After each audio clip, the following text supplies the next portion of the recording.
Hello students, this is your chemistry class and we were doing chapter biomolecules. Biomolecules, as these are essential for the growth and development of body. These are present in body, and in this first we have covered carbohydrates, which are essential for the body. Different type of carbohydrates are present, like monosaccharides, disaccharides, polysaccharides. And saccharide word is given from the saccharum word, which means sugar or which is sweet in taste.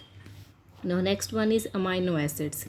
Amino acids means these are those in which contain one is NH2 group, amine group, and second one is carboxylic group, COH group as a functional group. NH2, one is NH2 amino group and second one is carboxyl group, COOH group is present, are known as a amino acids. Like for example, CH, COH and NH2. This one is the amine group and COOH is the carboxylic group present. Those are known as the amino acids. Now types of amino acids. Amino acids are of two types. One is essential amino acids and non-essential amino acids.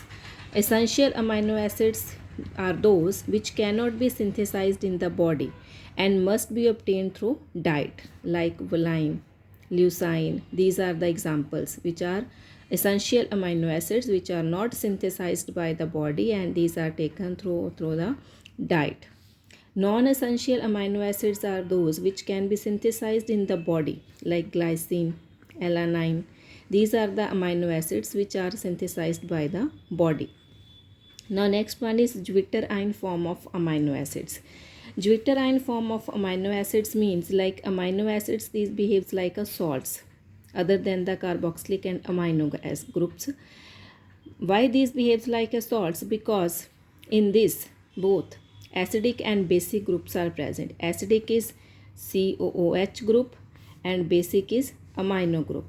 These two groups are present in the same molecule, and in the aqueous solution carboxylic group lose protons and amino group accept the protons, which gives the dipolar ion, which is known as a zwitteriene, and this is neutral but contains both positive and negative charge. And in zwitterionic form, amino acids shows amphoteric behavior as they react both with the acids and the base. Next is the isoelectronic point. Isoelectronic point is that the pH at which this dipolar ion exists as a neutral and does not migrate to either to the cathode or to the anode. Means not moves to positive and negative electrodes. It behaves as a neutral. The pH at which it behaves as a neutral is known as a isoelectronic point.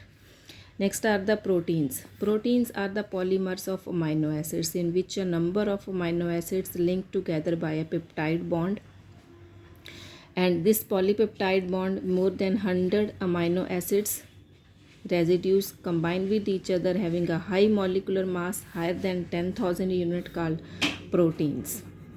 Means these are the polymers of amino acids linked together by a peptide bond, and this polypeptide bond have a more than 10,000 mass units.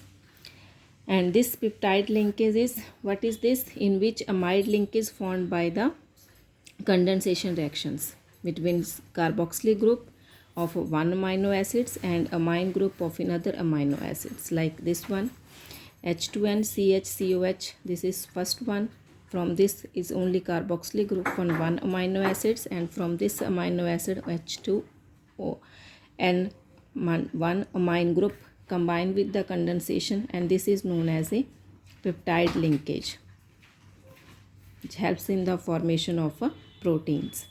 And the sequence of this amino acid is said to be the primary structure of proteins.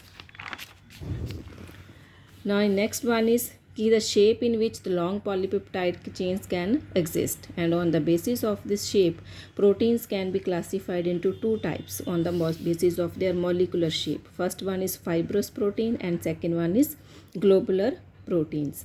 Fibrous proteins means the polypeptide chains run parallel and held together by hydrogen and disulfide bonds. Held together by hydrogen and disulfide bonds. And fibers like structure is formed, and it is insoluble in water. Like example is keratin. Keratin which is present in hair, wool, silk, and myosin, which is present in the nucleus. These are the examples of fibrous proteins in which polypeptide chains run parallel, and those chains are held together by hydrogen and disulfide bonds. Second one is globular proteins. Globular proteins are the chains of polypeptide coils around to give spherical shape. That spherical shape gives the name that protein is known as a globular proteins. For example, insulin, albumin. These are the examples of globular proteins in which polymers coil around to give a spherical shape. That's why these proteins are known as a globular proteins. So these are the two types of proteins on the basis of their molecular shape. Rest we will do in the next video. Thank you.